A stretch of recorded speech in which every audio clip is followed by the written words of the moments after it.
2022 an bɛ Alahu Taala deli ŋaniya mun taara jamana kɔnɔdenw fɛ yɛrɛma hɔrɔnya sira kan n'o ye place de l'indépendance ye juma Ala k'an bɛn an famana ka ni ɲɔgɔn ye Ala ka malidenw Ala k'an don da kelen fɛ k'an bɔ da kelen fɛ bɛɛ min ni an bɛ k'a ɲini Ala fɛ Ala bɛn'a kɛ kuranɛw jiginna bɛɛ haminanko de kɛra kelen ye nin famana ka kɛ Mali la dɛ bɛɛ k'i da jɔ fɛn kelen bɛn jamana Mali mɔgɔ kunkolo ko tɛ Zan tɛ Julien tɛ Namori tɛ Ngolo tɛ Mali o de sɛbɛn b'an bɛɛ bolo an ka fura ɲɔgɔn kan cogo min jumadon ni jama janama senumanba in drapeau bɛɛ kana bɛɛ bɛ k'a fɔ ko Mali mɔgɔ kɛnɛmaw hari maa minnu man kɛnɛ hari lojuratɔw bɛɛ taara bɛɛ ni cɛ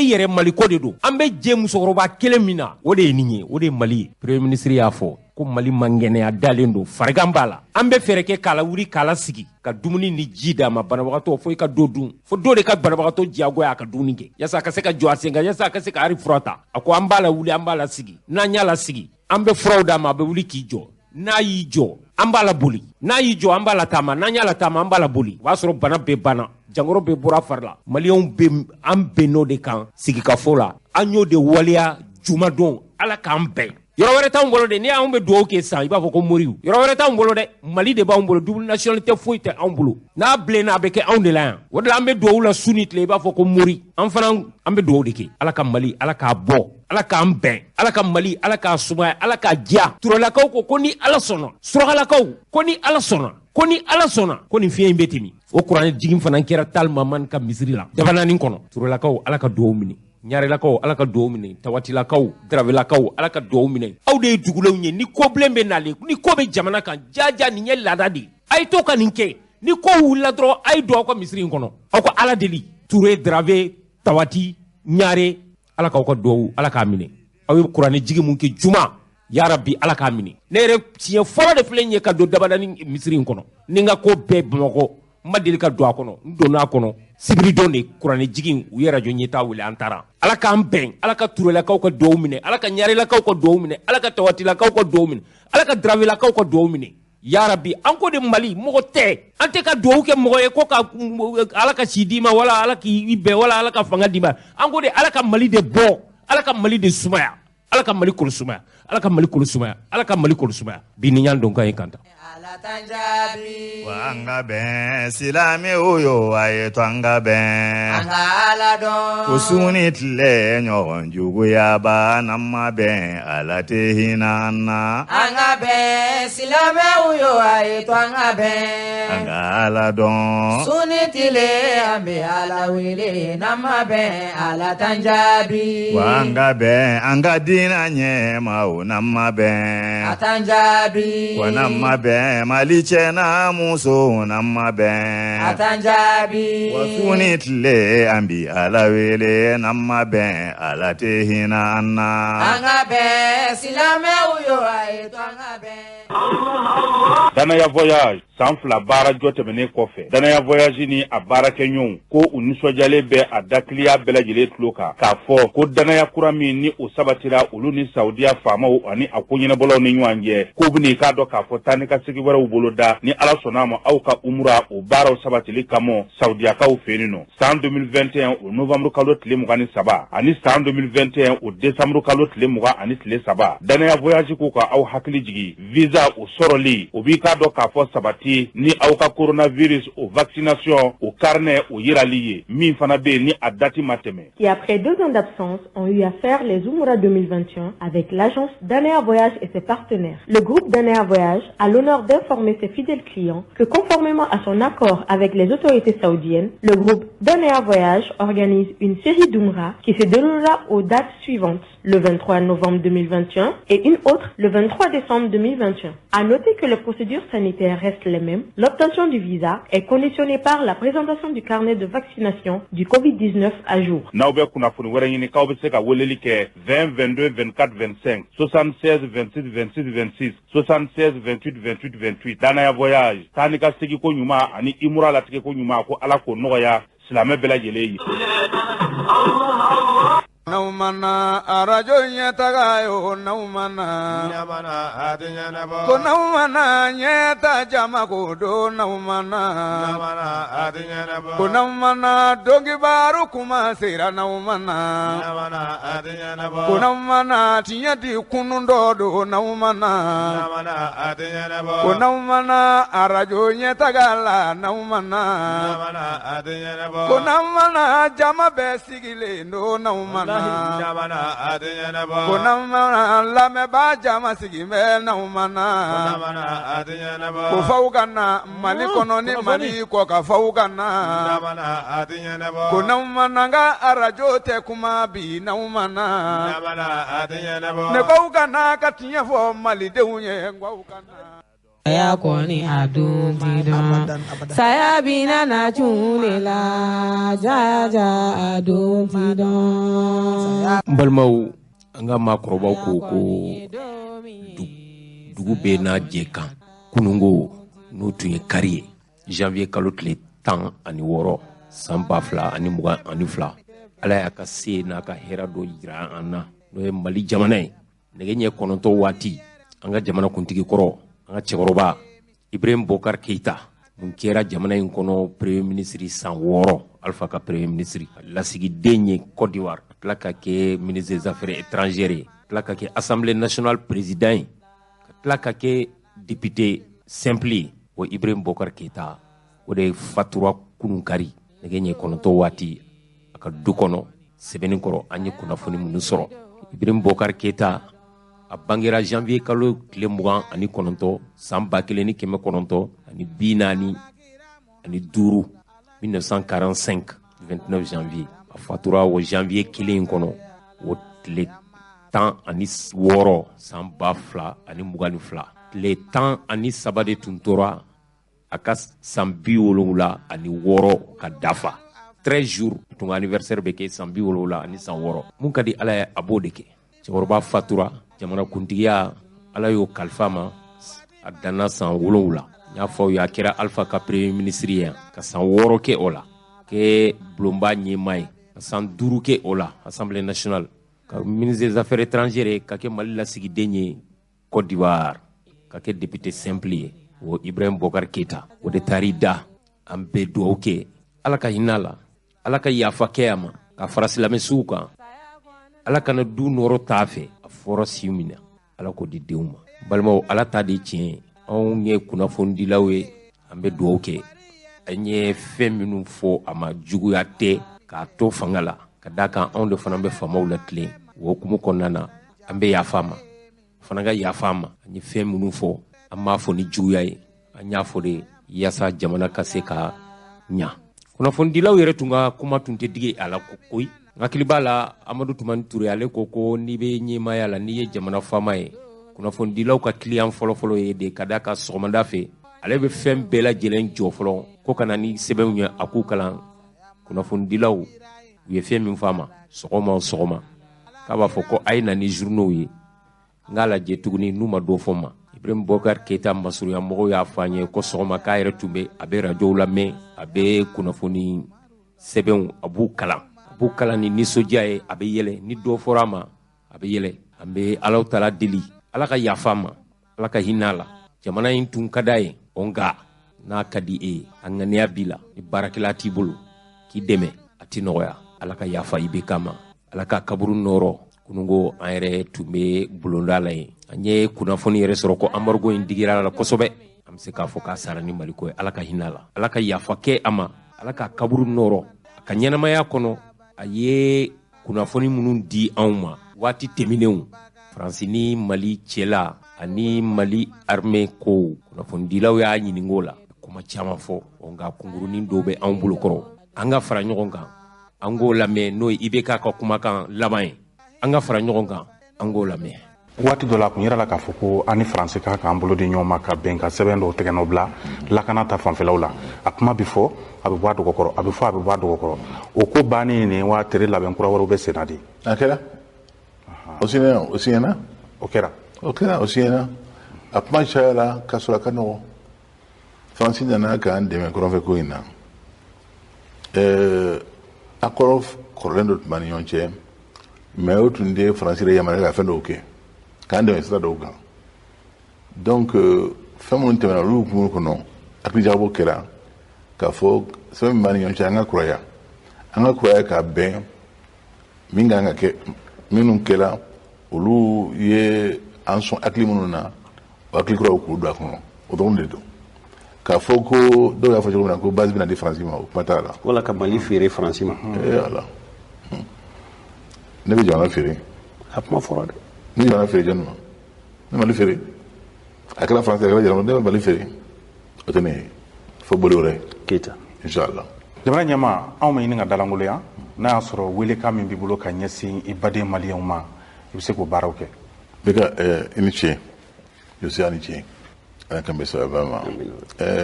jamana ye jamanaba de ye Mali ye ni ala ye i da don a kuma na ni ala ye ɲɛmɔgɔya d'i ma i bɛ dugawu kɛ don o don ala k'i ni maaw bɛn ala k'i ni maa hakilimaw bɛn ala k'i ka jɔnya kun i la parce que jamana kuntigiya fɛn de don ni ala m'i ka jɔnya kun i la k'a dɔn i m'i yɛrɛ da ale de y'i da i bɛ fɛn min na i b'ale ka baara de la ka sɔn ale ye ka sɔn jamanadenw ye ka siran ale ala ɲɛ i ka baara la k'a dɔn ko ni fɛn bɛ yen ni a kɛ ka bɔ n'a bɛɛ ye o ye jamana mara ye e tun t'o dɔn yanni i b'i sigi wa n b'a dɔn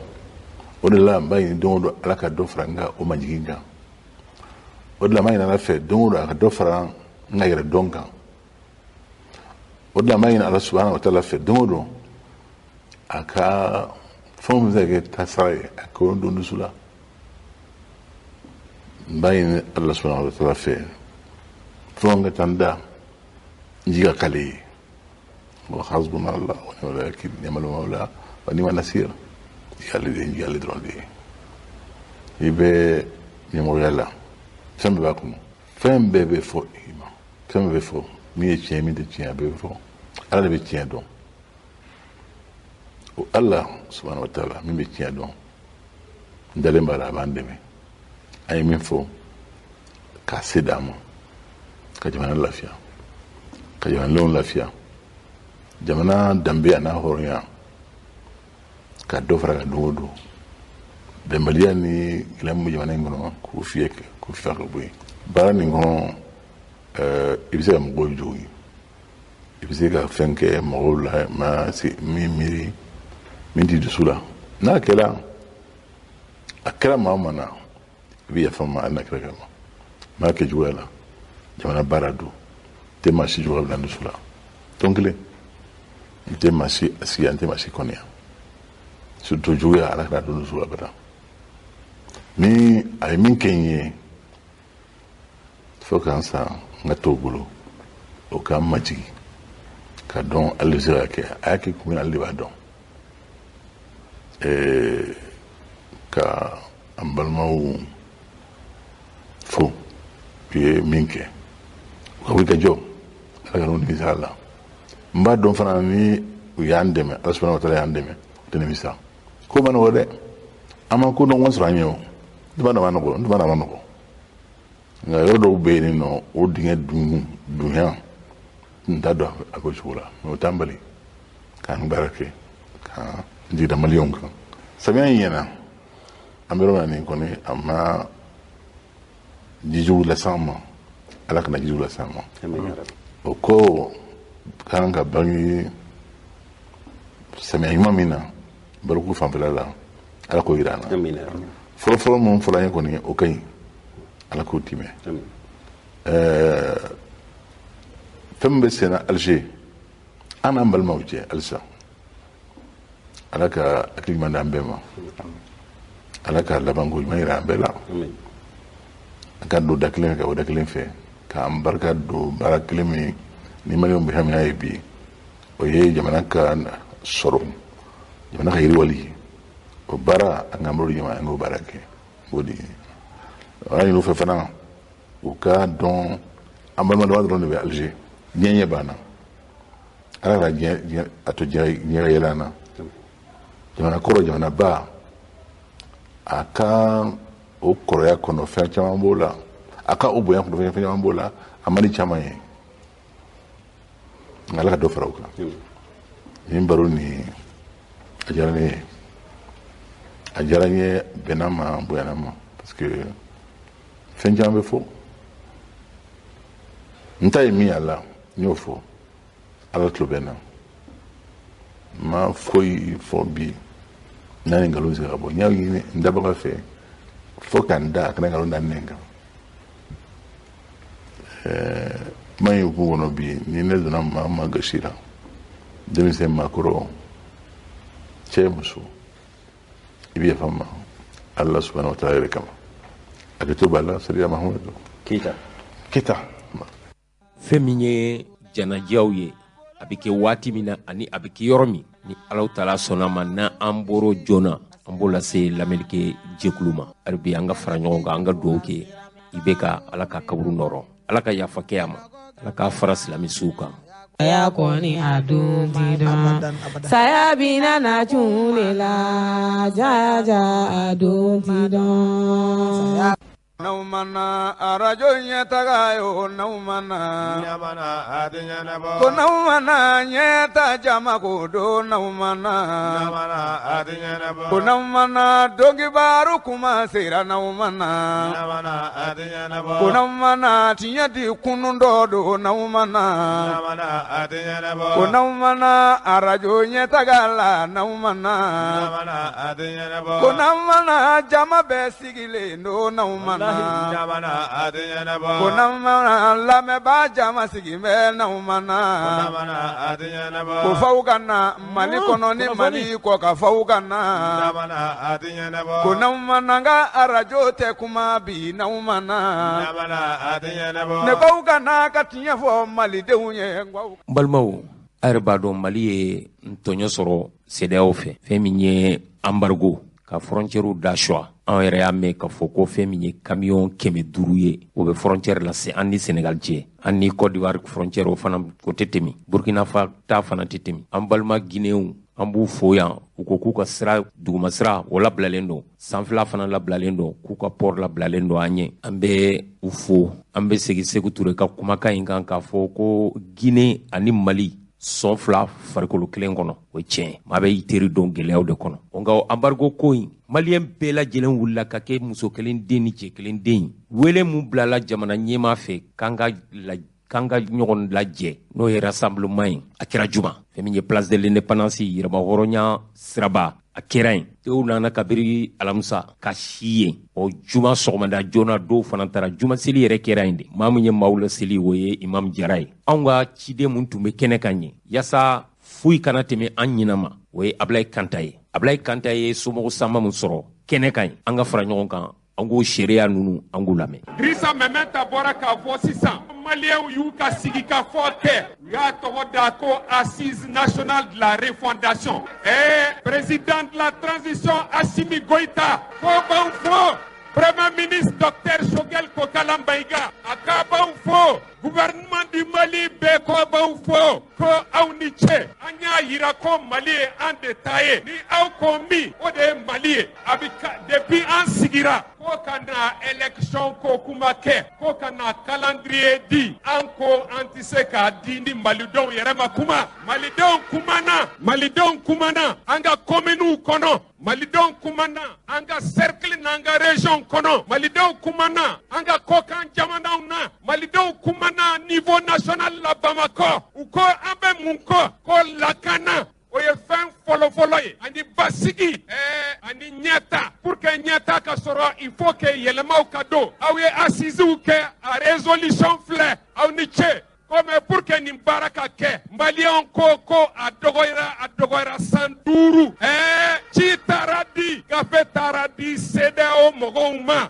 u k'u bɛ bere dan kun bere sabanan parce que bere saba de dara en sanction fɔlɔ ko suspension de l'état du Mali ça c'était contre l'état an m'u lamɛn u tilala k'a fɔ ko interdiction de voyage contre les autorités bi u ko embargo contre le peuple nga an bɛ min fɔ u ye ko nin ye duga ye mɔgɔ su kan i b'a f'u a ye ko bɔ an su kan u b'a faamu ko Mali ye jamana kɔrɔ de ye ni jamana ninnu bɛɛ a bɔra Mali de la fɔlɔ inshallah Sunjata Keita o tɛmɛna yan Soni Ali Ber a tɛmɛna yan Babemba Cheba olu tɛmɛna yan Bitɔn Kulubali o tɛmɛna yan Samori Ture o tɛmɛna yan o de ye Mali ye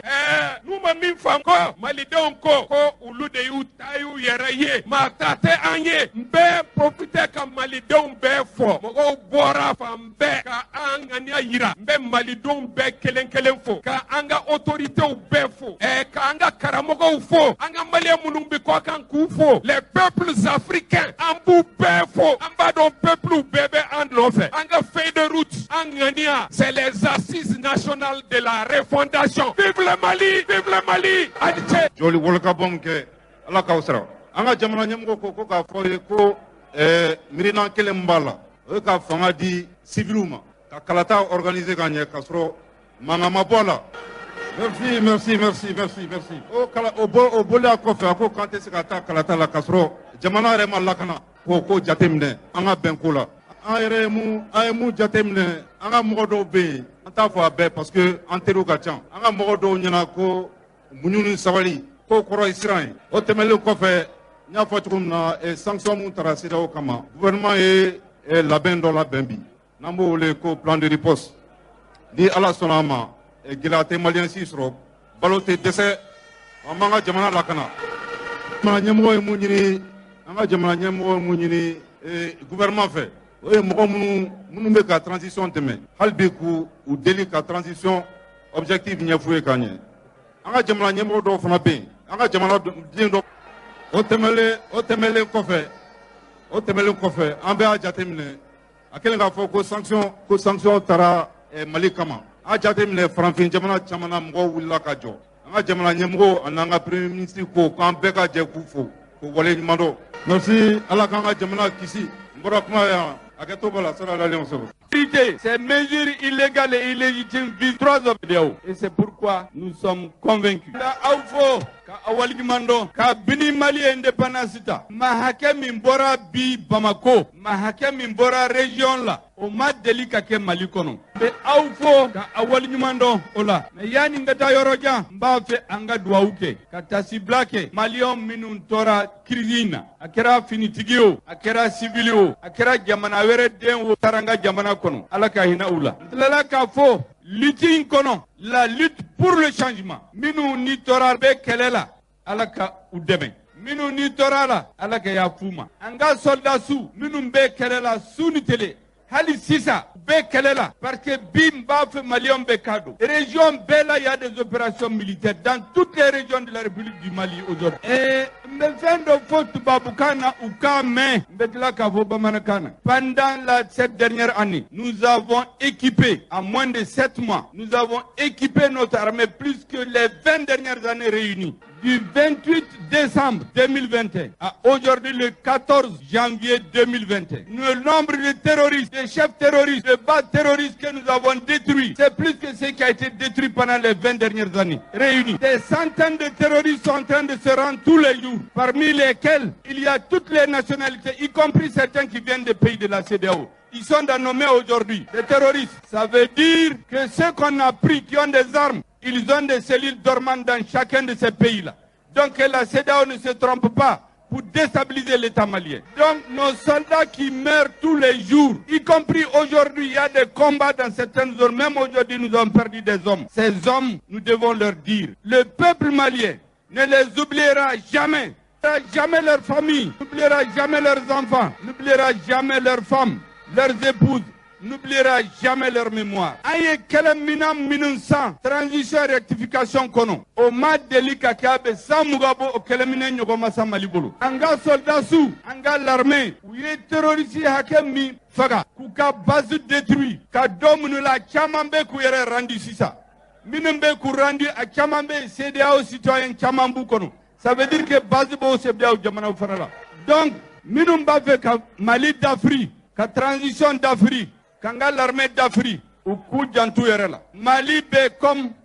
Mali de Jolendo, terrorisme ni jamana chamanche, anga soradu be ka sabi. pour que terroristes kana se jamana dɔ la. Donc an ka soldats su an b'u fo n b'a fɔ aw k'u fo dan tɛ foli min na n ko an bɛ kɛlɛ la bi mais an kɛlen tɛ dɔ bɛ bɛnbɛnbɛn la contre nous mais dɔ bɛ an teriw bɛ yen i n'a fɔ la Guinée les pays frères du Mali les deux poumons du même corps. Nous voudrons saluer au nom du président de la transition et du peuple malien le peuple et le gouvernement de Guinée pour sa solidarité, pour son refus de l'application des mesures illégales et illégitimes de la CEDEAO contre notre pays. Mba fait ka Guinée faux, ka Guinée peuple faux, ka Guinée gouvernement. Katila ka John faux tuguni, Russie ni Chine, la Russie et la Chine, Poutine et Xi Jinping. Chine ni Russie, beba don, kabini Mali indépendance ta, ni gela e Mali soro. Chine ni Russie ou be Mali kerefe, ou be Mali deme. Ambufo, kosaina, utara Nations Unies Conseil de sécurité là, kubena résolution jugudota, kanyesi Malima. Chine ni Russie ko mimbe kake Mali la kunye bala. Bembembe mimbe Mali la kulite sama. Uyuka veto opposé au résultat yamateme ambufola. Katila kabu jonefo ka Algérie président Edoumadji Tebboune anaka gouvernement Algérie peuple kufo ko yesebendo ke awiaye ko CEDEAO yani CEDEAO ka sanction da Mali kuna ko CEDEAO kanga ta Mali fe ka négocier Algérie yo de fouiller o de kama président de la transition bena délégation bado wuli ateme kata Guinée kaufo kata Algérie fo Mauritanie fana be u ka kuma manka men ba don ku be Mali fe bi be Mali deme donc an be Mauritanie fana fo katila ka jon fo Afrique jamana be Afrique peuple be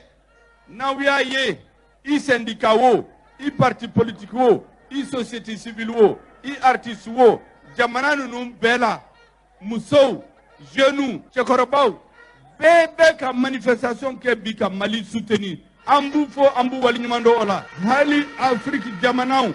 hali jamana minnu tɛ CEDEAO la bɛɛ ka Mali lajɛ bi bɛɛ ka Mali lajɛ bɛɛ b'a fɔ a kɔnɔna la Ala ka Mali dɛmɛ parce que n'a ɲɛna maliyɛn bolo bɛɛ b'a bɔ jɔnya la o de bɛ se na bi o n b'o fɔ mun na parce que an b'a dɔn tigitigi hali minnu ye sanction in ta contre le Mali a caman b'a la u kɔnɔna la u kun t'a fɛ o mais u y'u jagoya de u y'u bagabaga o de kama président de la transition ko comme y'a fɔ tubabukan na les dirigeants maliens le président de la transition le colonel Assimi Goïta toutes les institutions de la transition constituent une force tranquille maa si tɛ se ka bagabaga maa si tɛ se ka jawuli maa si tɛ se ka haki o de kama président y'a fɔ ko a dayɛlɛlen don hali sini ni min b'a fɛ ka kuma Mali fɛ a dayɛlɛlen don parce que hali kɛlɛ hali ni guerre n'a wulila a bɛ laban négociation la donc yanni ka kɛlɛ se ka taa yɔrɔ dɔ la i ka daminɛ ni négociation CEDEAO y'i ban o de la a ye kɛlɛ de wuli mais a laban a bɛna négociation la o de kama président de la transition ko le Mali est ouvert aux négociations. Aïda au gouvernement là, Aïda président de la transition là. Antena foike Mali qui a intérêt mina. Parce que ngani avere tana, ngani avere président de la transition là, ngani avere gouvernement là, ngani avere transition là. Ka Mali dambe na horoya, ka segi amade. Parce que Mali be situation mina bi, Hali basaw u betulonge Mali la bi. Obe baya ni transition ka banala sona oteke tukudi Mali be lahala mina bi Mali bana ba de be Mali la Mali binendo bebe tama Malika bebe Mali dogoya ala barkala insha Allah yani transition inkaba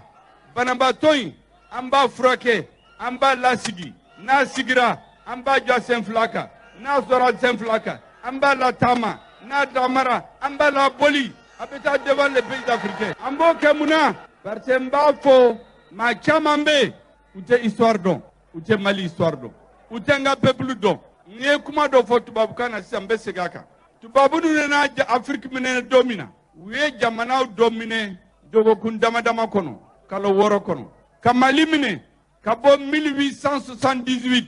fo 1916 sambi sabani segi ayo de kekelela o ya soro marfat kuntambolo o bela uye jamana mine ni malfay mais kalo kele uma here soro ni burda memma wuli arabu be wuli koroboro be wuli fulaw be murti bamanaw be murti, bobo be murti, senufo be murti, pulaw be murti, bebe murti, miyankaw be murti, senufo be murti, bebe murti, sarakalo be murti. Uma dolika lafiya soro. 1960 fo 1960 an y'u gɛn ka bɔ n ka jamana kɔnɔ. Donc ne bɛ min fɔ k'a fɔ juguya kama de, mais u kan lamɛn. Peuple malien a ka histoire mɔgɔ minnu b'a jamana ɲɛmɔgɔya la bi u kana tromper u ka analyse la de. N'u tromper la u b'u bolo don u yɛrɛ ɲɛ. O de kama n b'a fɔ aw ye maa si kana jaw. Nous sommes une force tranquille. An tɛ mɔgɔ menacer, an tɛ mɔgɔ neni, an tɛ mɔgɔ bagabaga. An bɛ n ka jamana hɔrɔnyana danbe an b'a fɛ k'o de segin a ma. O de kama bi président ye conseil spécial de défense national a y'o de convoqué. Ne bɔra réunion de la kanaya ka jateminɛ kɛ ka fɛɛrɛ tigɛ kɛlɛ in an bɛna jɔ ka kɛlɛ in ka supporter f'a ka se a dan na cogo min na. An t'a bɛɛ fɔ aw ye mais o plan dilanlen don a bɛ président au plan tɔgɔ tubabukan na o ye mun ye le plan de riposte pour la sauvegarde de la souveraineté et la préservation de l'intégrité territoriale du Mali. O de ye plan min dilanla bi c'est adopté a bɛ président bolo a ye soutenu dɔrɔn a ye danna. N'ala barkala, on va amener le Mali au bon port. Yani nga bo kumana mbao hakili jigi fendola. Le 4 juin 2021, aya donné que la Premier ministre le 7 juin. Mais déjà avant le 4 juin, M5 Nyamoro yen toko du président ma ka fo ibise kanike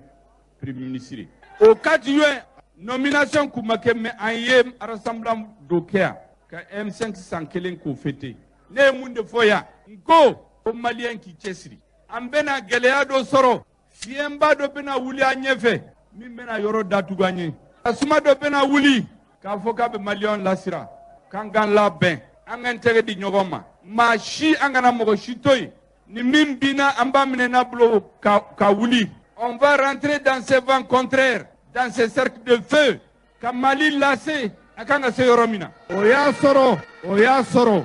O y'a sɔrɔ nomination kun ma kɛ minɛ ni président kun kumana. Donc kabini o don an ye lahidu di ɲɔgɔn ma ko gɛlɛya o gɛlɛya n'a nana Mali la transition président de la transition a ka gouvernement président du CNT institution bɛ an m'an tɛgɛ di ɲɔgɔn ma k'an jɔ maliyɛnw ye ni gɛlɛya nana an de bɛ taa ɲɛ maliyɛnw b'an soutenir bɛ tugu an kɔ o waati de sera bi. Donc k'aw fo dan tɛ foli min na k'a fɔ aw ye président de la transition gouvernement ani institution bɛ u bɛ compter aw kan fɛn o fɛn n'an bɛ se k'a kɛ ka Mali hɔrɔnya n'a danbe ka segin a ma o bɛ kɛ n'Ala sɔnna o bɛ kɛ fana n'a transition in ka ban Mali bɛna jɔ fewu devant les peuples africains hakɛto b'a la sali ala Mahamadu. Kunamana tinyati kunundo do naumana kunamana arajo nyetagala naumana kunamana jama besigile no naumana kunamana lame ba jama sigime naumana kufaukana Mali kono ni Mali ko kafaukana kunamana nga arajo te kuma bi naumana ne ko kana ka tiɲɛ fɔ malidenw ye. N balimaw lamɛnlikɛ jɛkulu an ka so laban o ye kaburu ye o de la ne bɛ to k'a fɔ an ka dɔn kibaru kɔnɔna na ko n ka foli bɛ kaburu gardien n ka foli bɛ maa min bɛ certificat de décès dilan n'o ye Jakite ye ministère de l'administration kɛrɛfɛ n ko n ka foli b'a ye dɔw b'a fɔ ko mun na n ye ninnu fɔ ne ko n ko an ka so laban ye kaburu ye wa an ka sɛbɛn laban ye certificat de décès de fana ye maa min b'o dilan Bamakɔ foli kan ka di o ma maa i siran na i bɛ sa i ma siran i bɛ sa an k'o dayɔrɔ laban Mamaribugu dinga dɔ de bɛ yen pɔn kan ka jɔ a sanfɛ Mamaribugu alimamiw ye radio ɲɛtaa wele ani kunnafonidila wɛrɛw ko an k'u dɛmɛ Ala kama fɛn min ye sira in ye pɔn in ka jɔ yanni samiya ka se balimaw ni su bɛ taa samiya fɛ Mamaribugu maaw bɛ jigin kɔ in de kɔnɔ ni su ye k'a tɛgɛ ka u sen ka jigin ji kɔnɔ k'a tɛgɛ ka taa kaburu la dɔrɔmɛ kelen man dɔgɔ ba kelen man ca alimami ninnu y'an wele ne ko hali ni mobili tun tɛ ni sɛnɛ tagama de tun don ne tun bɛ n taama ka taa alimami ninnu ka kumakan in ka taa nin lamɛn an taara an ye kaburu in an y'a sira ye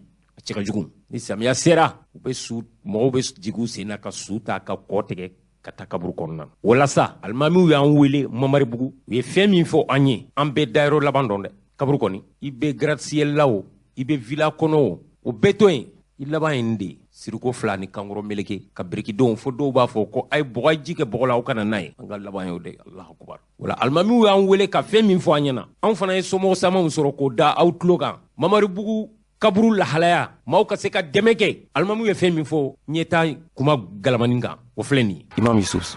assalamu alaikum wa alaikum assalam wa rahmatullahi wa barakatuh an bɛ Mamaribugu sɔgɔmada in na inshallah an wele kun ye jumɛn alhamdulillah ba'udhu billahi minash shaitanir rajim bismillahir rahmanir rahim allahumma salli ala muhammadin wa alihi wa sahbihi wa sallim tasliman kaseeran balmaw aw wele kun ye fɛn min ye an fɛ Mamaribugu yan sɔgɔmada in na kɛrɛnkɛrɛnnenya wele baga ye Mamaribugu alimami bɛɛ lajɛlen faralen ɲɔgɔn kan tɔn min b'an bolo yan nɔ an ka sigida tɔn n'o ye alimami bɛɛ ka fara ɲɔgɔn kan o ka ciden de ye anw ye ko ka u ka ci lase aw ma ci jumɛn de don haminanko dɔ de b'an na yan haminanko min n'a ka gɛlɛn kosɛbɛ kosɛbɛ an ma inshallah n'a ɲɛna fɛnɛ a bɛ nafa kɛ dugu ye a bɛ nafa kɛ dugu wɛrɛw ye hali dugu min bɛ kulu kan a bɛ nafa kɛ u bɛɛ lajɛlen ye n'o ye an ka kaburudon sira ye kaburudon sira in folonba dɔ bɛ yen nɔ an yɛrɛ b'a wele ko folonbilen an ye ŋaniya ta ni ala y'an dɛmɛ pour que an ka se ka pɔn jɔ ye ka sabu kɛ samiya mana don pɔn dingɛ in tigɛli ka gɛlɛn fo an bɛ mobili jɔ ka su ta an bolo la ka sira tɔ tɔgɔma parce que mobili tɛ se ka don a kɔnɔ a gɛlɛya ma ne yɛrɛ min filɛ n ye alimami mais en même temps n bɛ kɔriwari fɛnɛ boli donc n bɛ fɛn kalama a la kosɛbɛ kosɛbɛ an ye o ŋaniya ta an kɔni y'a yira Mamaribugu kaw la mɔgɔ damadamanin ye u ka ŋaniya yira an na nka baara in a dagosi ka bon dɔɔni ka sabu kɛ baarakɛla nana yɔrɔ lajɛ a ko pour que n pɔn ɲɛnama ka jɔ ye min bɛ se ka mɛn si la mobili sugu bɛɛ bɛ se ka yɛlɛ min kan a dépense bɛ taa $55,000 bon an dun bi yɔrɔ min na an sera ka min sɔrɔ an bolo la fo $1,000,000 donc an mago bɛ dɛmɛ na kosɛbɛ kosɛbɛ baden silamɛ kelen kelen bɛɛ lajɛlen fɛ an b'a fɔ ko adamaden kelen kelen bɛɛ hali ni tɛ silamɛ hali ni bɛ diinɛ wɛrɛ de la an k'an bɛ dɛmɛ ɲini bɛɛ lajɛlen fɛ k'an dɛmɛ walasa pɔn bɛ se ka jɔ yɔrɔ in na a b'an ka kaburudon tagali nɔgɔya an bolo kosɛbɛ kosɛbɛ a bɛ mɔgɔw ka tɛmɛni fɛnɛ nɔgɔya kosɛbɛ kosɛbɛ hali dugu minnu bɛ an ka kudu sanfɛlaw la a b'olu ka tɛmɛni nɔgɔya kosɛbɛ parce que olu ka sira tilennen de y'a yɔrɔ ye o kama a yɔrɔ in gɛlɛya kama u bɛ taa munumunu fan wɛrɛ fɛ hali o bɛɛ ji bɛ yen sa nka o fɛnɛ ka nɔgɔn dɔɔni ka tɛmɛ u ka fanfɛla in kan n'an ka kaburudon sira in kan an kun aw welekun de ye k'o di aw ma komi kuma man di da kelen na n hakili ye minnu sɔrɔ komi cika in na o ye nin ye a bɛ n balima tɔw fɛnɛ bɛ yan n'o ye imam Tarawele bɛ yan imam Konate bɛ yan a b'olu fɛnɛ ɲininka ne hakili bɔra fɛn minnu kɔ o fɛnɛ bɛ se k'o d'a kan nin kuma min kɔni fɛ k'a d'aw ma o ye nin ye Allahumma rabbi salli ala Muhammad Imam Tarawele i bɛ dɔ fara kan ayiwa an bɛ ala deli ala ka ni sababu bɛn an b'a fɔ anw fa a ye kuma bɛɛ lajɛlen fɔ aw wolokun ye fɛn min ye o de ye nin ye tiɲɛna a hami bɛ an na a jɔrɔ bɛ an na alimamuw bɛ faralen ɲɔgɔn kan Mamaribugu yan k'a fɔ ko bɛ fɛ ka nin point in dilan fɛn min y'an ka camancɛ so ye ka se a kɔnɔ a bɛ se ka nɔgɔya cogoya min na maa minnu fana bɛ kɔfɛ u bɛ se ka na dugu kɔnɔ cogoya min na nɔgɔya la o de y'a to an y'o baara daminɛ o y'a yira n na k'a fɔ point in a dilanni wari min kan ka don a la o ye CFA wari $55,000 bamanan dun ko a ko a ma ko ni fɛ ka ko mɔgɔw ye n dɛmɛ n ka wara la a k'a sɔrɔ a kunkolo bɛ yɛrɛ bolo alimamuw nana bɛnkan min ta n'a b'o cogo la o tuma an fana ka wuli ka ko dɔ kɛ secteur 6 de bɛ Mamaribugu kɔnɔ yan an donna a bɛɛ lajɛlen kɔnɔ min sɔrɔla anw bolo o ye $2,000,000 dɔrɔn ye $2,50,000 ni fila sɔrɔla an t'a fɔ k'a ka dɔgɔ sa mais min tora o de ka ca o tuma an y'a laɲini k'a fɔ ka welemadakan lase silama bɛɛ lajɛlen ma ani jamana in sigibaga bɛɛ lajɛlen ma cɛ ani muso minnu bɛ Mali kɔnɔ ani Mali kɔkɔ baɲumankɛlaw o ka anw dɛmɛ nin ko in bɛ se ka dilan cogo min na aw welekun ye an bolo o ye an bɛ ala deli ala ka hɛrɛ kɛ bɛɛ lajɛlen an bɛ ala deli aw ka arajo yɛrɛ fana ala ka barika don arajo ninnu bɛɛ lajɛlen na arajo fɛn fɛn bɛ jamana kɔnɔ n'o ka laɲini ye jamana ka taa ɲɛ n'o ka laɲini ye jamanadenw ka bɔ jamana kibaruya kalama an bɛ dugawu kɛ a bɛɛ lajɛlen ka dugawu kɛ arajo baarakɛlaw bɛɛ lajɛlen fana ye nin de y'an hami nin de y'an ka jɔrɔ ye an mago bɛ silamɛw ka dɛmɛ na Mali kɔnɔ ani Mali kɔ kan ala ka ni sababu bɛn wa sallallahu ala nabina Muhammad wa sallim Imam Konate ayiwa ye Imam Keita ni Tarawele tami alhamdulillahi rabbil alamin wassalatu wassalam ala rasulillah sallallahu alayhi wa sallim amala subhanahu wa ta'ala dilala kan bɛ hansima effectivement an ka imam fila bɔra k'a fɔ cogo min na o kelen ne do dɛ komi an ye alimamu ye waati ni waati an bɛ taa dɔ bila camancɛ so in na an dun bɛɛ lajɛlen bɛ taa yen ne an bɛ taa yen koyi ɲɛnamaya min b'an bolo a waati kuntala ka surun a ka surun kosɛbɛ a tɛ mɛn an bɛɛ bɛ taa koyi saya in bi do wa sini do wa ala subhanahu wa ta'ala de b'a dɔn donc an bɛ ala de deli n'a bɛ s'a ma don ma k'a sɔrɔ an bɛ sira ɲuman kan donc o cogo la sira in dilanni kɔni tiɲɛ yɛrɛ la an bɛ ka hami a la kosɛbɛ an bɛ ka hami a la bon sira dilan fana siga fosi tɛ la barajila ko de don dɛ ni maa ma ka dɔrɔmɛ kelen donna nin da in fɛ siga fosi t'ale b'a baraji sɔrɔ mɔgɔ bɛ tɛmɛ sira in kan Mamaribugu kaw la o hali minnu b'a kɔfɛ o a bɛɛ lajɛlen ka nafa bɛ sira in kan kɛrɛnkɛrɛnnenya kaburudon in kɔni tiɲɛ an bɛ ka hami o la kosɛbɛ n'a fɔla samiya kɔnɔna na su b'i kun e yɛrɛ alimami ye kuma dɔ la o bɛ jigi ka su in taw bolo la ka ji tigɛ nin ye muskila ye dɛ nin ye muskila belebele de ye an dun alhamdulillah jamana in kɔnɔ Ala subhanahu wa taala a ma bɛɛ kɛ kelen ye bɛɛ bɛ kɛ kelen koyi tiɲɛ yɛrɛ la bi a tɛ ne bolo a t'e bolo mais Ala subhanahu wa taala ka jɔn dɔw bɛ yen ale ye nɔgɔya k'u ye dɛ Ala subhanahu wa taala ye musaka mun d'i ma i k'a dɔn Ala ko da fɛ i k'a dɔn ɲuman baara fɛ n badenw o de ye hɛrɛ ye dɛ o de ye hɛrɛ koyi kuma dɔ la i bɛ jɔ nin na i bɛ nin ka miliyɔn 2 min bɔ ka don a da fɛ i dalen kaburu kɔnɔ Ala subhanahu wa taala a bɛ a baraji suru i kan a baraji suru i kan koyi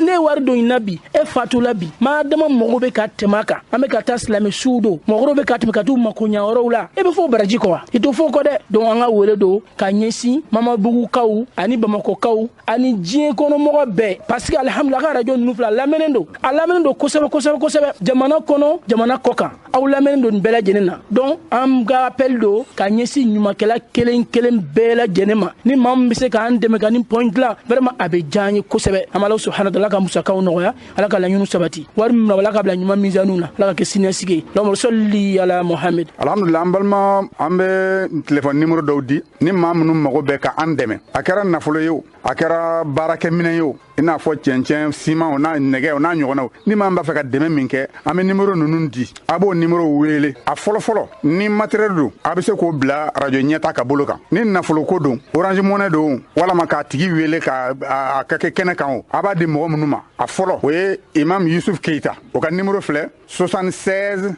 39 04 92 a mɔgɔ filanan o ye Imam Abdulkadir Traoré o ka numéro filɛ 75 28 59 09 a mɔgɔ sabanan o ye Segu Jara o ka numéro filɛ 76 44 09 68 ni numéro saba n'aw mago bɛ ka an wele dɔrɔn a bɛ nin saba dɔ la kelen wele inshallah an b'a aw jaabi an bɛ Alahu taala deli ya rabbi ni mɔgɔ mɔgɔ n'i ye ɲuman min kɛ Ala k'i sara ni khayra ye Ala k'i sara ni hɛrɛ ye an b'a ɲini Alahu taala fɛ jannatul firdawsi ɲini to don an fɛ Ala k'a nɔgɔya an ni aw ye Allahumma rabbi salli ala Muhammad ani baraji badenw hali bi Ala ka Mali bɔ Ala ka Mali ja Ala ka Mali bɔ a jugu bolo maliden jugu minnu fana bɛ faso kɔnɔ maa ɲumanw bɛ maa jugu bɛ yen fasoden jugu minnu fana bɛ fanga dɔrɔn de nɔfɛ n'u t'a fɛ Mali ka bɔ maa y'u malo Ala k'u malo maa m'u malo Ala k'u malo an ko Mali ko de mɔgɔ ko tɛ o an t'a fɛ tɔɲɔ ka se an ka jamana ma an t'a fɛ fɛn ka fara fɛrɛfɛnw kan embargo in an sera jago donibaatalaw ma minɛn dɔw bɛ frontière la o minnu bɛ yan dɔw bɛ fara u kan dɔ tɛ fara u kan gɛlɛya bɛ kɛ gɛlɛya tɛ kɛ yan an kɔni taar'u da sumusumu seereya minnu sɔrɔla jagokɛlaw bolo an fɛ olu filɛ nin Cheikh Umar Sako an b'i fo i ni sɔgɔma. Ni sɔgɔma Cio. Cheikh Umar Sako an tun ye baro sigi a bɛ ɲini ka kalo kelen bɔ f'an ye embargo ko kuma in fɔ bi n'a ka biya in a kɛra aw minnu ye jago donibaatalaw ye ani ni misɛmaninw bɛ aw kɛrɛfɛ aw kɛlen don ka labɛn jumɛn lasigi k'a labɛn ka fɛn jumɛn labɛn yaasa population tɛ degun sɔrɔ o ye jumɛn ye dɔw kana fara prix kan malo tulu sugaro a ye labɛnw sabati wa embargo in ni Ala sɔnna Cio n b'i fo n lamɛnbaga cɛ muso kɔnɔ foli bila o bɛɛ lajɛlen na Sɛnɛko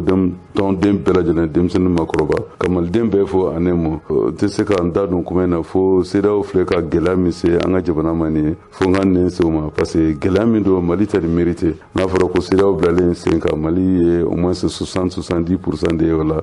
Afrique kɔnɔ ko ka nin gɛlɛya in ta k'a ɲɛsin o jamana ma moi je pense que jamana tɛ nin mérité mais n'an t'a mérité o bɛ bɔ anw yɛrɛ de la sisan donc o tɛ se ka kɛ fo an k'an tɛgɛ di ɲɔgɔn ma n ye dɔ ka message Facebook kan bi n content tellement que fo n y'a partager a ko CEDEAO merci ko a ka ko in kɛra sababu ko malidenw filɛ k'u tɛgɛ di ɲɔgɔn ma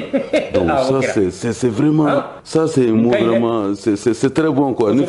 fɛn bɛ kɛ sababu n'an bɛ se k'an tɛgɛ di ɲɔgɔn ma an b'a fɔ ko CEDEAO merci donc ni Ala sɔnna an k'an tɛgɛ di ɲɔgɔn ma n'an y'an tɛgɛ di ɲɔgɔn ma jamana ye a bɛ taa ɲɛ an ye commerçant d'État ye comme i y'a fɔ cogo min na jagokɛlabaw chambre de commerce chargeur minnu bɛ ka na n'a ye ka bɔ port la minnu b'a transporter olu bɛɛ farala ɲɔgɔn kan accompagnement des transporteurs accompagnement des chargeurs le chambre de commerce olu farala ɲɔgɔn kan ka Mali jagokɛlabaw importateur baw wele u sigira u kuma na u ko ni Ala sɔnna olu bɛ ko bɛɛ lajɛlen kɛ minɛnw bɛɛ kan kana sira fɛn fɛn fɛ a kan ka distribuer cogo cogo olu b'u jɔ o jɔyɔrɔ la o de tun ka gɛlɛn anw bolo kɛ anw ye commerçant d'État de ni olu jɔyɔrɔ o jɔyɔrɔ la anw ye fana ye distributeur k'a daminɛ Kidal fo Kayi an bɛ cercle ni région fɛnw bɛɛ lajɛlen an bɛ sugu bɛɛ kɔnɔ donc ala barika la bi moyen de communication b'an bolo fana n'an ko kumana yan sisan n'an ko Mali bɛɛ b'a mɛn ɲɔgɔn fɛ o moyen de communication b'an bolo groupe WhatsApp kɛlen don an bolo réseaux sociaux kɛlen don an bolo an bɛɛ bɛ ɲɔgɔn kalama donc ni ala sɔnna e ka kumakan ye n'an tilala nin na sisan Mali bɛɛ b'a mɛn ɲɔgɔn fɛ donc ni ala sɔnna an fana ka rôle ye min ye ka sensibilisation kɛ k'a fɔ malidenw ye k'a fɔ n'a fɔra ko Mali kura tɛ dɔwɛrɛ ye dɛ o ye maliden ɲumanw de ye maliden ɲumanya tɛ se ka kɛ da la foli ye kɛwale de b'a kɛ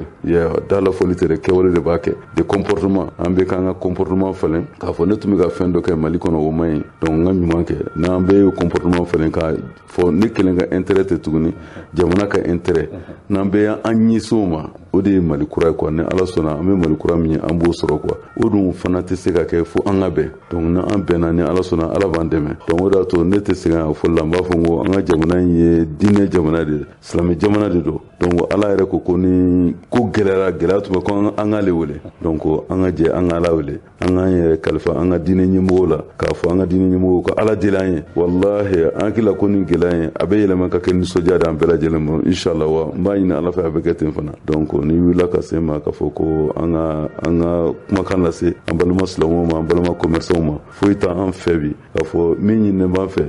an tun bɛ an ka marchandise ninnu feere daminɛ minnu b'a d'an ma n'olu ye garantie d'an ma k'a fɔ k'u bɛna n'a ye k'a di an ma a cogoya kɔrɔ la n'an ma dɔ bɔ an ka tɔnɔ la an kana dɔrɔmɛ kelen fara kan pour que au moins ni nin fɛn bana jɔnjɔn ka taa ka di commerçant d'État ma comme quoi aw de kɛra sababu ye embargo nalen consommateur ma se ka gɛlɛya dɔn cogo si la donc n'an y'o rôle kɔni kɛ moi je pense que o bɛ kɛ sababu ye an bɛ kuma dɔnni la o bɛ kɛ sababu ye an ka commerçant minnu bɛ taa jamana kɔfɛ farafin jamanaw tubabu jamanaw kan an bɛ se ka an kun kɔrɔta yɔrɔ bɛɛ ka waso yɔrɔ bɛɛ k'a fɔ diɲɛ bɛɛ farala ɲɔgɔn kan ka nin gɛlɛya ɲɛsin an ka jamana ma mais an de kɛra sababu ye jamanadenw b'a santi mun y'a ɲɛsin ma k'olu ka malo an ka jamana ɲɛmɔgɔw kun ka kɔrɔta jamanadenw ka kun kɔrɔta o dun tɛ se ka kɛ fo n filɛ ka fɛn minnu fɔ an bɛɛ ka sɔn o ma an ka farafaralen bɛ an ni ɲɔgɔn tɛ politiki ko ninnu an k'olu bila n bɛ nin fɛ n tɛ nin fɛ ou bien n b'a fɛ ka nin kɛ an k'o bila Mali de bɛ dugu ma ni Mali bɛ dugu ma Mali tɛ dugu ma yɛrɛ mɔgɔw de b'a fɛ ka taa ni Mali ye dugu ma donc mɔgɔw b'a fɛ ka taa ni Mali dugu ma an yɛrɛ ka fara ɲɔgɔn kan k'a jira k'a fɔ ko an b'an ka jamana in kɔrɔta k'a jira mɔgɔw la sanfɛ ni an sɔnn'o ma k'a fɔ politiko kuma ka bɔ a la n bɛ nin fɛ n tɛ nin fɛ o ka bɔ a la k'a fɔ ni Mali jiginna an bɛɛ de bɛ jigin ɲɔgɔn fɛ n'a dun kɔrɔtala an bɛɛ de bɛ kɔrɔta ɲɔgɔn fɛ donc an ka jɛ an ka Mali in kɔrɔta n'a kɔrɔtara ka se sanfɛ tuma min na n'an bɛ fɛn min ɲini sanfɛ yan an b'o ɲini mais k'an to dugu ma n'an k'an b'o ɲini a bɛ gɛlɛya dɛ donc ala kana taa o sira kan donc ni message de bɛ n bolo ciw k'a f'i ye. Chomar commerçant ye an ka marchandise bɛ na Dakar port de la fɛn min ye Sénégal transporteur ka ɲɛmaaba ye a ko nin ma kɛ Mali dɔrɔn na ko nin kɛra olu yɛrɛ de la ka da kan olu bɛna musaka tigiya ntanya a ma kɛ Mali dɔrɔn na e miirida ye mun ye o ko la. ne bɛ deli k'a fɔ n ko embargo ni u ko k'u bɛ embargo kɛ Mali la n'u ma farati embargo in bɛ kɛ olu ka jamanaw de la parce que Mali filɛ nin ye Laginɛ frontière bɛ olu ma datugu Kɔgɔji fɛ sanfɛla fɛ an bɛna nin minɛ Mauritanie bɛ ten Algérie bɛ ten donc ça veut dire que an mago bɛ Mali mago bɛ fɛn fɛn na kɔfɛ Mali bɛ se ka na n'o bɛɛ mais olu ka jamana ninnu olu mago bɛ fɛn caman de la Mali la yan donc olu fana tɛna se k'o sɔrɔ n'u m'o sɔrɔ embargo bɛ kɛ jɔnni la embargo bɛ kɛ olu de la i yɛrɛ y'a ye sisan o jamana ninnu Côte d'Ivoire an ye Alpha Blondy ka message ye artiste ba don a lamɛnni ba don a ko k'a bɛ Mali soutien Mali tɛ nin mérité u ka jamanadenw bɛ ka révolter an ye Sénégal an y'u ka responsable ye réseau kan téléw la u b'u ka manifester donc i sigi k'a lajɛ ni embargo in ni CEDEAO mɔgɔw ma décider joona ni Mali ka bɛn a la n b'a ɲini Ala fɛ Ala ka to ni Mali ka bɛn parce que ko bɛɛ ye sigikafɔ de an bɛ sigikafɔ de ɲini Mali autorités ni CEDEAO ka sigi ka fɔ bɛn kana quoi ni Ala sɔnna bɛn bɛna fana mais ni CEDEAO mɔgɔw mun ɲɛsin bɛn ma joona olu responsable minnu ye embargo in kɛ u ka jamanadenw bɛ wuli u nɔfɛ laban a bɛ muruti a bɛ kɛ embargo bɛ k'olu de ka jamanadenw bɛ wuli u nɔfɛ an dun ka Ala deli tɛ jamana ninnu kan mankan cayara an ka farafin jamana ninnu kan an ka Ala deli tɛ k'a fɔ mankan ka wuli jamana bɛɛ kan mais n'i ko k'i bɛ mankan wuli Mali in na n'i ma farati a kɔlɔlɔ bɛ boli i yɛrɛ kan dɛ donc mais ni Ala sɔnna an b'a ɲini Ala fɛ Ala kan'o kɛ quoi donc n'Ala sɔnna a bɛ ɲɛ cu i ka wele kan ka ɲɛsin jago kumabatigiw ani jagokɛla fitiniw ani carré kɔrɔlaw la butigi minnu bɛ yen yaasa population kana se ka gɛlɛya sɔrɔ. mais chambre de commerce président a n'a ka bureau n b'olu de fo fɔlɔ ani chargeur ka président a n'a ka bureau ani transport président a n'a ka bureau olu minnu sɔnna ka fara ɲɔgɔn kan ka ŋaniya ta ani jagolaba ninnu Modibo Keyita ninnu ni Manju ninnu olu minnu sɔnna ka fara ɲɔgɔn kan k'a fɔ ko u bɛna ni minɛn ye cogo bɛɛ lajɛlen na ka sɔrɔ gɛlɛya kana kɛ donc n bɛ foli bila u la k'u remercier k'u féliciter n bɛ jamana ɲɛmɔgɔw fana féliciter u jɔlen don jɔyɔrɔ min na n b'a ɲini u fɛ hali bi anw fana minnu ye commerçant d'État ye u ka an considérer u ka prise de contact na u ka an ta en compte n'u an ta en compte ka prise de contact na ni ala sɔnna laɲini bɛɛ lajɛlen bɛ sabati ka appel lase commerçants ma hali bi c'est le moment ou plus jamais a ka fɔ an ma ko maliden ɲuman ou bien maliden jugu ou bien ɲɛlikɛla ou bien tiɲɛlikɛla an k'an tɛgɛ di ɲɔgɔn ma pour que jago in bɛ se ka taa ɲɛ cogo min na jamanadenw bɛ se ka lafiya cogo min na ni ala sɔnna n'o kɛra jamana bɛ lafiya sɔrɔ. Marco an b'i fo. Ma so resira. E yɛrɛ ye sinakoden maa dɔ ye biro maa dɔ ye Anbarigo b'an kan ni kɔni ye aw de ka ko ye ka da kan marchandise bɛ jamana kɔnɔ hakili la u ma dɛsɛ nka dɔwɛrɛ tɛ taa ka fara kan ka da kan frontière bɛɛ dayɔlen don ni kɔni aw bɛ a kɛ cogo di degun in aw bɛ se a kɔrɔ wa population tɛna a ɲani ye kosɛbɛ wa. Ciw n bɛ fɔ barikada i ye ɲininkali min sɛmɛnna nin ye yanni k'i ka ɲininkali in jaabi n bɛ i ka radio lamɛnbaga bɛɛ lajɛlen fo Mali kɔnɔ ani Mali kɔ kan k'a yira k'a fɔ i bɔra ka kuma min fɔ sisan k'a fɔ Anbarigo kɛra Mali kan yali a tɛna kɛ gɛlɛya ye wa. Ciw n bɛ min f'i ɲɛna ne ka hakilina la ni ni ɲɔgɔn gɛlɛyaw nana jamana kan jamanadenw kan k'u jija de k'a kɛ nafasɔrɔ sira ye ka ɲɛsin jamana ma ka hakili jagabɔ pour que vraiment an bɛ se ka sira kuraw wɛrɛw sɔrɔ fɛn minnu n'an mago b'a la k'u lase an ma cogo min na an bɛɛ b'a dɔn k'a fɔ nɔgɔya kɔnɔ surtout an bɛɛ b'a dɔn k'a fɔ Laginɛ y'a fɔ yɛrɛ déjà ka t'i jɔ k'a fɔ k'ale ka frontière ma datugu Mali ye ale b'o kɛ farafinna latangali kama an b'a dɔn fɛnɛ Mauritanie fɛnɛ y'a fɔ ko vraiment ale tɛ se ka Mali labila i y'a faamu Algérie ko ten ale tɛ se ka Mali labila ni tɔw y'u ka datugu olu minnu y'u ka datugu gɛlɛya min bɛna olu yɛrɛ kan olu b'o dɔn donc bɔda wɛrɛ b'anw bolo moi je pense que an ka jagokɛla an ka fara ɲɔgɔn kan ka nin kɛ opportunité dɔ ye jamana in ye jamanadenw ye ka minɛ ni minɛnw ye faamaw fɛnɛ ka sira dayɛlɛ an ye minɛnw bɛ se ka na nɔgɔya la cogo min na ka kɛ mobiliw ka fara ɲɔgɔn kan conteneurs ka fara ɲɔgɔn kan k'u escorter ka na n'u ye fo Bamakɔ kɔnɔ n'o kɛra sisan i b'a ye gɛlɛya in maa si t'a santi gɛlɛya in bɛ tila ka kɛ nafa de ye an ma ne bɛ appel min lancer kosɛbɛ kosɛbɛ n b'o ɲɛsin Mali jagokɛla misɛnninw ma anw de bɛ population ravitailler hali fo brousse kɔnɔna la an k'an cɛsiri an kana foyi fara minɛnw sɔngɔ kan parce que tuma min na gɛlɛya bɛ yen an bɛɛ kan k'an jija gɛlɛya ye an bɛɛ ka dɔ ta a la n'o kɛra ni ala ye jamana in ɲuman bɔ a kɔnɔ hɛrɛ bɛ kɔfɛ o hɛrɛ min bɛna o bɛna kɛ anw de ye tuguni jamana in kɔnɔ yan an bɛn'o hɛrɛ sɔrɔ donc an k'an jija an ka minɛnw di sɔngɔ la sɔngɔ minnu kana kɛ sɔngɔ gɛlɛnw ye. population tɛ degun sɔrɔ min na. population tɛ degun sɔrɔ min na anw tɛ dɔwɛrɛ kɛ ka minɛn sɔrɔ dɔrɔn k'a di population ma donc anw de ka kɛ sababu ye population kana degun foyi sɔrɔ minɛn prix ko la ani ravitaillement na fɛn o fɛn n'o kan ka taa région min na o kan ka taa cercle min na an k'a cɛ an ka taa n'a ye wa an k'a di nɔgɔyaw la mɔgɔw ka minɛnw sɔrɔ n'o kɛra mɔgɔw bɛ lafiya ni lafiya nana anw yɛrɛ fana bɛ lafiya parce que anw ye mɔgɔw de anw ni mɔgɔ an bɛɛ ye kelen an bɛɛ ye jamanaden de donc vraiment n bɛ appel lancer jamana ɲɛmɔgɔw fana ma u ka nin kɛ sababu ye ka kɛ opportunité ye malidenw ye lafiya bɛ sɔrɔ cogo min na a bɛ se ka yɛlɛma ka ko ye dɛ hakili jagama na jagabɔ sisan u fɛ an b'a kɛ lafiya da ye ka na malidenw ma Mali bɛɛ b'a santi n bɛ appel lancer diaspora fana ma diaspora jɔyɔrɔba de bɛ Maliko la bi u kana sigi a bɛ ka fɔ ko sanction financière min taara olu bɛ devise min sɔrɔ a devise n'a bɛ Mali kɔnɔ yan bi Mali tɛ foyi santi donc n b'a ɲini u fana fɛ u kana u ka wari mara u bolo yen u k'u jija u k'a di ɲɔgɔn ma ka na n'a ye fo Mali kɔnɔ yan nɔ ka n'a bila banques la yan an ka baaraw kɛ n'a ye n'u nana u b'u ka wari sɔrɔ ɲɛ yan ni o wariw b'an bolo wariko gɛlɛya foyi tɛna an sɔrɔ donc vraiment o de tun do ka f'i ye hakɛto bɛ ne kan sallallahu alaihi wasallam. Dantuma i ni sɔgɔma.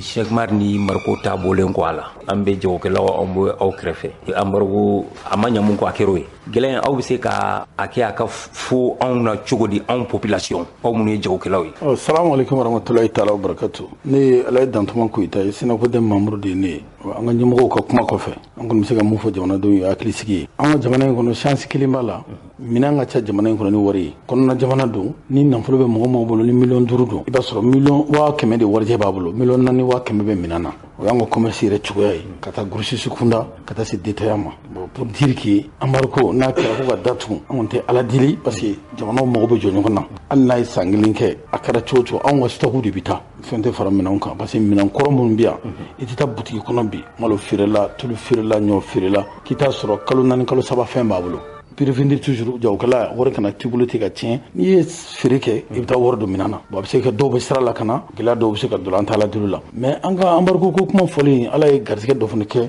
ka na kɛ ka fɔ Mauritanie ko a ka dayɛlɛnnen don Algérie ka dayɛlɛlen don Guinée ka dayɛlɛlen don o bɛɛ ye Ala ka dɛmɛ de ye ne kɔni bɛ se ka mun fɔ o ye embargo fɛn ɲuman tɛ parce que hali ni aw bɛ jamanaw la k'a fɔ mɔgɔ kana don mɔgɔ ta baarakɛɲɔgɔnya la a man ɲi mais anw ta in ni Ala sɔnna an bɛ s'a kɔrɔ et puis a bɛ kɛ sababu ye an ka bɔda sɔrɔ parce que anw ka jamana ye jamana barikama de ye jamana barikama don et puis an tɔɲɔnen de don embargo b'anw fɛ yan a ka ca san 10 ye o embargo dan ye n'i bɔra Segu kɔfɛ i tɛ se ka taa yɔrɔ la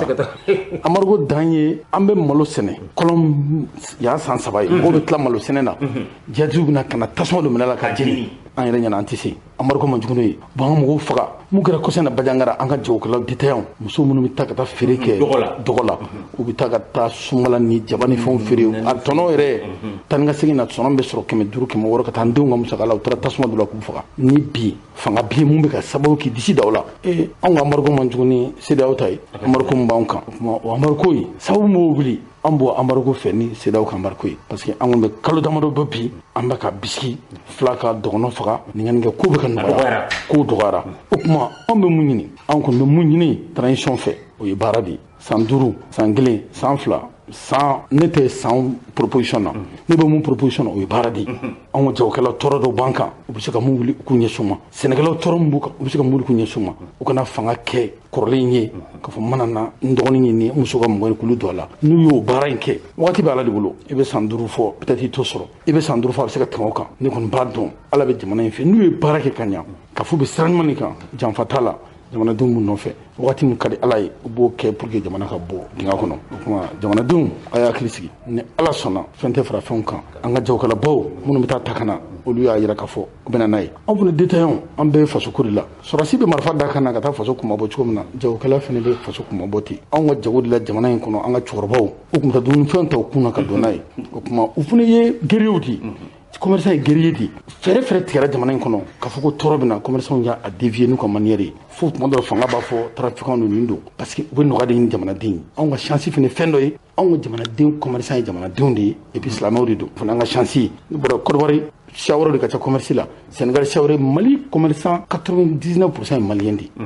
malien tɛ tɔɔrɔ fɛ ka da ka malien ɲɔgɔn ma peut-être ɲɔgɔn faamuya de bɛna tuma dɔ la mɔgɔw b'a fɔ fɛn dɔw gɛlɛyara i b'a sɔrɔ fɛn dɔ bɛ o kɔfɛ a ka gɛlɛn an b'a sɔrɔ cogo min na ni dédouanement olu gɛlɛyaw bɛ se ka na sinon malien furanama ma gɛlɛya ta ka se malien ma ni ko kɔrɔw de donna an ka ko la janfa namara ani politique mɔgɔw ka nafa ɲini kama turu fereke k'an ka kow ɲagami sinon anw tɛ tɔɔrɔ fu ɲini ka se jamanaden ma ni Ala sɔnna an b'a fɔ komi président yɛrɛ y'a fɔ ko sigi ka kuma fɛ ka CEDEAO cɛ o sigi ka kuma ninnu an yɛrɛ da b'o la sira wɛrɛw fɛ an bɛ kulu wɛrɛw la n'o ye danbe tɔn ye n'an taara se uraw ma ka kuma an bɛ jago la c'est vrai an ye jagola tɔn de ye mais kulu o kulu tɛ jamana in kɔnɔ n'a bɛ yiriwali kɔnɔ k'i ta an sɔrɔ kɔnɔ hali ni kalanbaa t'an na o kuma ça veut dire jamana hami de b'an na jago tɛ c'est vrai an bɛ sanni feere kɛ ka n'an sigi nin ye joli mais jamana in développement fɛn tɛ yen jamana in dɔnfɛn fɛn tɛ yen k'i tɛ taa an ka commerçant dɔ sɔrɔ mun kɔnɔ a b'a ka jago la mais an bɛ taa jamana bɛ sauver cogo min na a b'o baara la an kɔni an b'an wakali siri Ala la Ala mun tɛ kalifa tiɲɛ Mali kalifa bɛ Ala la Mali kalifa bɛ an bɛɛ lajɛlen na minnu kalanna minnu ma kalan bɛ dugawu kɛ ni Ala sɔnna nin fana ye bɔda de y'an ye peut-être embargo in ne b'a dɔn a tɛna taa yɔrɔ jan mais waati kunkurun bɛ k'a la yanni an ka ɲɔgɔn faamuya jamanadenw ka t'u ka ciw la foyi tɛ fara foyi kan et ni Ala sɔnna Ala b'an bɔ bɔda fɛ kunnawolo kɔnɔna la nin bɛ se ka kɛ sababu ye jamana in ka bɔ dingɛ kɔnɔ an b'o dugawu de kɛ Ala ka jamana kisi Ala ka jamana tanga Ablaye Sy an bɛ i fo an b'a f'i ye ko félicitations ka da kan donni kura mun n'i bɛna ɲun sisan an bɛ dugawu k'i ye k'a fɔ i ma ko félicitations Ala ka ta fanga d'i ma amen ya rabbi o bɔlen ko bi aw ye kunnafonidilaw wele n'aw ye kunnafonidilaw wele n'aw ma fɛn d'u ma aw bɛ fɛn f'u ye a tun bɛ mun de kan komi waati tɛmɛnen ninnu na bɛ kuma min bɛ ka munumunu n'o ye sanction ko ye an ye dɔ fɔ o la sanction min binna Mali kan an yɛrɛ y'a ye mais bi ne ni mɔgɔw ka réalité tɛ kelen ye ne nisɔndiyalen don très bien parce que hadamaden fɛn o fɛn t'i i jɛ a k'i sɔrɔ k'i yɛrɛ sɔrɔ siɲɛ kelen même ni sɔrɔdasi ninnu kun ko d'accord k'u jɛna ni élection ye k'u bɛ fanga bila fanga in bilalen kɔfɛ ninnu bɛ wuli sɔrɔdasi ninnu nɔfɛ k'a sɔrɔ u ma foyi kɛ c'est pour cela maliyɛnw ɲɛ yɛlɛla min na a diyara ne ye kosɛbɛ parce que bi maliyɛnw ye fɛn min kɛ bi ne bilama n bɛ Ala tanu n bɛ se k'a fɔ n tɛ denmisɛnnin kojugu ye parce que ni n tɛmɛna san 40 kan mɔgɔ ni tɛmɛna san 40 kan i bɛ se ka jate cɛw fɛ i b'a ye min ye Mali la n bangedenw kana bila bi la maa ye maliyɛn bɛɛ ka file kelen fiyɛ fan bɛɛ kɔrɔ ni tilebi kɔfɛla ni ɲɛfɛla bɛɛ ka file kelen fiyɛ k'a fɔ an b'an ka armée kɔ an b'an ka jamana kɔ n'an bɛ jeni an bɛ jeni tasuma kelen na o de ye jamanadenya ye o de ye hɔrɔnya ye o de ye kɔdɔn ye maliyɛn ne kɔni bɛ maliyɛn fo mais n bɛ kangari fana da kangari min da a kana fima sama ka fima zonzan ko kelen tile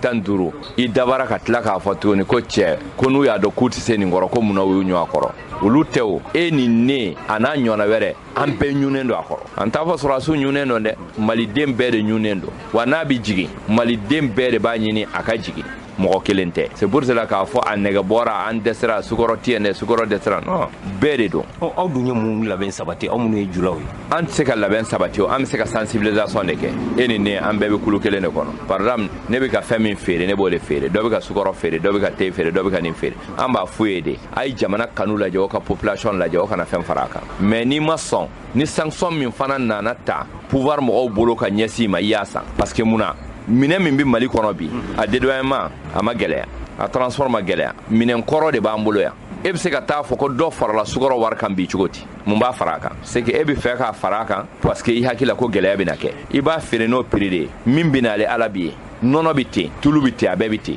ani malo ni an yɛrɛ y'a gɛlɛya an yɛrɛ bolo finalement an yɛrɛ de bɛ embargo k'an yɛrɛ kan ala ma min k'an na parce que a yirala k'a fɔ dumunifɛn sen t'a la pétrole t'a la fura t'a la mais hali n'o bɛɛ yera la bi ne tɛ tɔɔrɔ mun na Mauritanie y'a ka sira labila Algérie sira bɛ yen Laginɛ sira bɛ yen nin sira ninnu bɛ minɛn don Mali la min b'an bɔ mais kuma daminɛ na n k'i ma n kɔntannen don mun na ni kun y'i Sénégal ɲininka a b'a fɔ Mali bamunen don Sénégal kɔ de la mais Sénégalais bɛna dɔn bi k'a fɔ Mali de kɛlen bɛ ka Sénégal bambu u yɛrɛ ka mɔgɔ bɛ mankan na o de kama n k'i ma Mali valeur ka dɔn est-ce que miliyari min bɛ ka don olu ka budget la ani olu ka mɔgɔ minnu bɛ ka baara kɛ Mali sababu la port la ani chauffeur la ani locataire la ani parantiw la ma million joli don min bɛ ka balo Mali sira kan même an ka chauffeur minnu bɛ don ka bɔ u bɛ dumuni min dɔrɔn san n'o tigɛra olu ka muso bɛ kɛ cogo di mɔgɔ bɛ ɲinɛ o de kɔ chaîne de don Côte d'Ivoire a loko a ku a baranda ninnu a gari ninnu a furannaw a gabakuruninw a bɛɛ bɛ don Mali de la Laginɛ mago t'a la Gana mago t'a la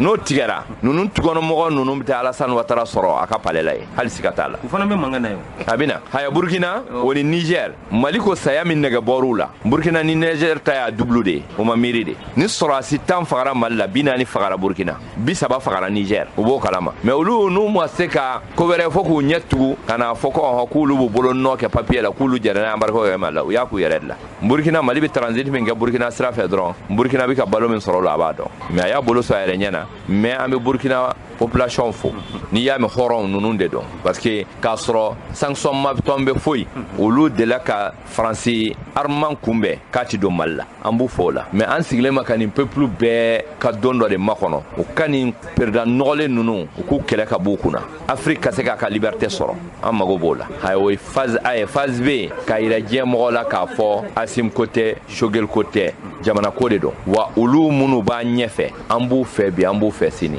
an b'u fɛ bi an b'u fɛ sini wa an b'i fɛ u ka continuer n'an ye mais an bɛ min fɔ Assimi fana ye a k'o bila a kunna a ye san 5 min fɔ a ko dialogue dayɛlɛlen don ale ni CEDEAO cɛ n'u seginna ka na k'u ka dialogue reprend n'a ye tile 1 b'a la maliyɛnw ka kuma tɛ dɛ hali a kana fɔ san 4 san 5 ne m'a fɔ Assise de y'a fɔ Assise de y'a fɔ wa n ti bɔ a kan n'o bɛ min kɛ a kɛ a ti tɛrɛmɛ Assise de y'a fɔ n ti bɔ a kan n'o mago b'a la a ye Assise wɛrɛ labɛn o ni maliyɛndenw ka kuma a banna o c'est très simple peuple de tɛ y'a ka jamana ye an de y'a accepté ale Assimi b'an kunna sinon n'an bɛ Murtila bɛ Assimi ti si an kunna o mais anw de ko a ka taabolo ka d'an ye Choguel filɛ nin ye an kun ma sɔn Choguel ye o mais Choguel y'a phase ɲuman yira an na an y'a dɔn ja cɛ bi jamana kɔnɔ favori caché de don o de don an y'a dɔn favori caché de don maintenant bi maliyɛn bɛɛ kɛra fɛ mun na maliyɛn mago ti mɔgɔ kunkolo la o maliyɛn mago bɛ jogotigi de la bi an y'a dɔn bi ja Choguel yi favori caché an kun bannen don a ye mais ja jogo dɔ b'a la an tugura a kɔ bi a y'a dɔn yana joli ka bɔ maliyɛndenw joli bɛ bɔn fɔlɔ ayiwa o tuma na sɔrɔdasi ninnu an b'a f'u ye an kɔni b'u kalifa ala de la mais o ye san 5 min fɔ a ti tɛrɛmɛ san 1 tile 1 ti bɔ a la o k'a fɔ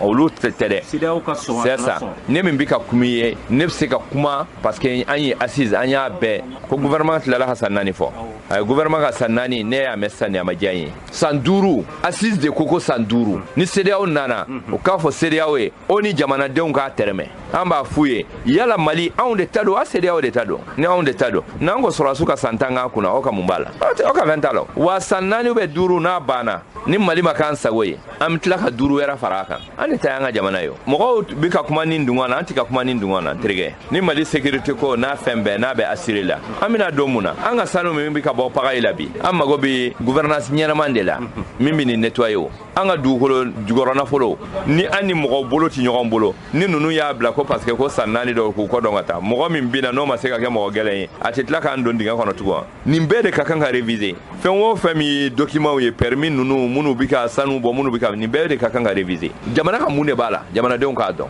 sinon Mali bi cogoya min na maliyɛn den yala a ka wolo depuis o kɔnɔma n'a ye a ka compte ka kan ka dayɛlɛ wari bɛ bila a ka compte la maliyɛn bɛ se k'a kɛ a dugukolo b'u bolo a jama man ca n'a ye jamana ɲɛmɔgɔ ɲuman sɔrɔ wallahi don min maliyɛn den bɛ wolo min fɛ a ka compte bɛ dayɛlɛ wari bɛ bila a ka compte la e yɛrɛ bolo jamana ɲɛmɔgɔ ɲuman ye jɔn ye o bɛ se ka kɛ jɔn ye an b'o sɔrɔ wa an m'a sɔrɔ ka ban an y'a sɔrɔ Asim bɔlen ko ala kɛ mais Asim n'an ko Asim ma bi an jɛna n'a ye min f'i ye démissionner ka bɔ i ka tenue na i k'i présenter comme civil an b'i fɛ pourquoi pas maliyɛn den tɛ ne bɛ maliyɛn denw ɲininka Ablaye maliyɛn yɛlɛma bolo ka ca dɛ n'u yɛlɛmɛna ala ye mun de fɔ inna allaha la yughayyiru biqawmin hatta yughayyiru ma bi anfusihim ala t'i yɛlɛmɛ bolo kɛ ni hadamadenw fo ni olu de yɛlɛmɛna ala t'a mago sa o n'i y'a ye ko balawo balawo jiginna a jiginna ni hakɛ dɔ de wa balawo foyi t'i yɛlɛn ala t'i a bɔ mɔgɔw kunna ni yafadeli tɛ est-ce que i y'a faamuya maliyɛn f'an k'a dɔn de min f'i ye n'an yɛlɛmɛna an ka sow kɔnɔ n'an yɛlɛmɛ n'an y'a dabara yɛlɛmɛ min an b'a k'an yɛrɛ de la sinon ni souffrance de don an ye min kɛ souffrance la an t'a dɔn san 30 in na an ye mun ye an ye hɛrɛya an ma hɛrɛ o tiɲɛ de don an ma kɔngɔ an ma minɔgɔ an ka jamana kɔnɔ mais maliyɛn man kan ka bila nin niveau in na maliyɛn kelen kelen bɛɛ ka kan ka compte bloqué ka kan ka kɛ yan nɔ a ta de don parce que ressources bi Mali kɔnɔ wa jama man ca wa dugukolo fɛrɛlen don a bɛ ka tiɲɛ de est-ce que i y'a faamuya sinon an bɛ se ka fɛn f'i ye fɔ fɛn mugan ala ye min kɛ Mali a ma kɛ jamana si ye o bɛ yen mais o ye babu wɛrɛ ye n'an ɲɔgɔn sɔrɔ a bɛ se ka kɛ débat ni fɛn ninnu na n bɛ se k'o bɛɛ walawala ye ni ala sɔnna a ma pour que i k'a faamuya ala k'an bɛn sababa ma i ka kuma kuncɛ kuma ye jumɛn ye n bɛ fɔ n bɛ lamɛnjɛkulu bɛɛ lajɛlen fɔ an ye kuma minnu fɔ sisan an bɛ ala de deli ala k'a don tulo kunnandi la minnu k'a lamɛn n ye min fɔ an kana kɛ bi sama sini ka kɛ zonzan ye an t'o fɛ o tumana bi maliyɛnw décidelen don ka se hakɛ min na an b'a fɛ même ni embargo in kɛra san 4 de ye u k'u déterminer k'a fɔ nin de an ka karikari ye an tɛ jigin min duguma maliyɛn bɛɛ ka kɛ ten ni maliyɛn kɛra ten maliyɛn valeur bɛ dɔn diɲɛ fan bɛɛ fɛ ala k'an bɛɛ sababa ko n'aw mana arajo ɲɛtaga la n'aw mana ko n'aw mana jama bɛɛ sigilen don n'aw mana ko n'aw mana lamɛnbaa jama sigilen bɛ n'aw mana ko faw ka na Mali kɔnɔ ni Mali kɔ ka faw ka na ko n'aw mana n ka arajo tɛ kuma bi n'aw mana ne k'aw ka na ka tiɲɛ fɔ malidenw ye badenw an ye embargo ko in fɔ aw ye yan jamana bɛ gɛrɛnde min na nka fɛn min ye Talmaman siw ye Suragalakaw Bamako Turelakaw Sibiridon nɛgɛ ɲɛ 9 waati u ye kunnafonidilaw wele wa u ye kunnafonidilaw wele yɔrɔ min ne yɛrɛ ciw kabiri ala ye ne dan ne ma deli ka don ye fɛn min ye Talmaman ka misiri ye n bɛ Bamako yan dɛ mais ma deli ka se yen Sibiri de ne sera yen Turelakaw mɔkɛ u ka cɛkɔrɔba su yɛrɛ bɛ yen de Talmaman ala ka hinɛ la k'a dayɔrɔ sumaya u ye kunnafonidilaw wele ni Bamako kalayara Ɲare Ture Drave olu de kan ka wuli Moriw ka duwawu kɛ ja nin tun ye laada de ye ni ko bɛna se Mali ma Turelakaw bɛ fara ɲɔgɔn kan u bɛ kuranɛ kalan nka alimami y'a f'u ɲɛna k'u ka nin k'u kana ɲinɛ nin kɔ u ka to ka nin kɛ ni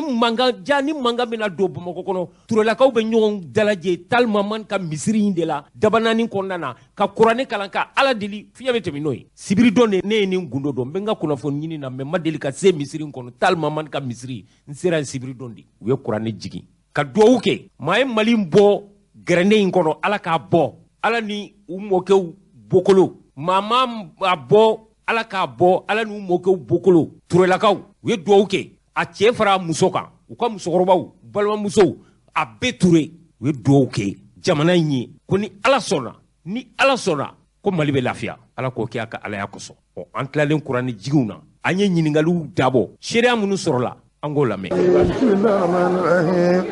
اللهم صل وسلم على من له لك دكالك وعلى اله وصحبه وذريه اللهم صل وسلم على من صلى عليه وعلى اله وصحبه وذريه على كان السبب به على كان السبب به على كان السبب به على كان حجوغلا على كان حجوغلا اما انا قران كلا المن بانا كافم به ودته يعني قران جورا كافو ما فلا من تبنا ولي mingi obolu amunu fana bi ando na fana baka amunu mingi baawni o mana ambaira anja tugula no